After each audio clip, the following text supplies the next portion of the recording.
Golf is a universal game being played by people of all ages, from the younger generation to the elderly population.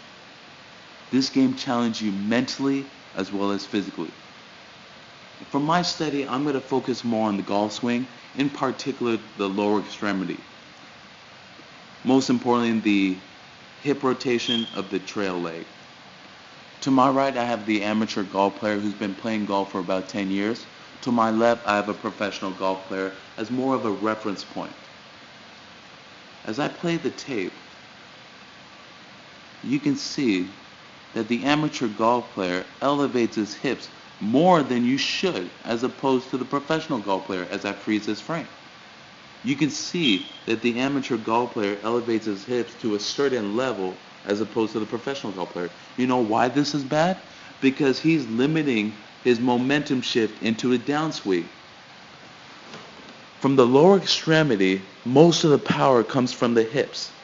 So as you limit the hip rotation by coming up to a certain exceeding level, you're downplaying the momentum into driving the ball into the downswing, as I show you when I keep rolling the tape. As he comes in, you can see how much momentum he loses as opposed to the professional golf player. The professional golf player exceeds his hip rotation to a certain level, like a slight extension, as opposed to the amateur golf player who exceeds it tremendously.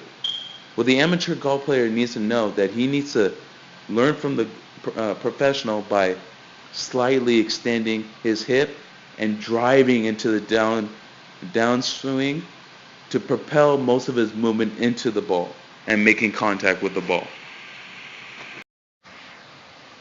Here is another view of the amateur golf player on the right and the professional golf player on the left.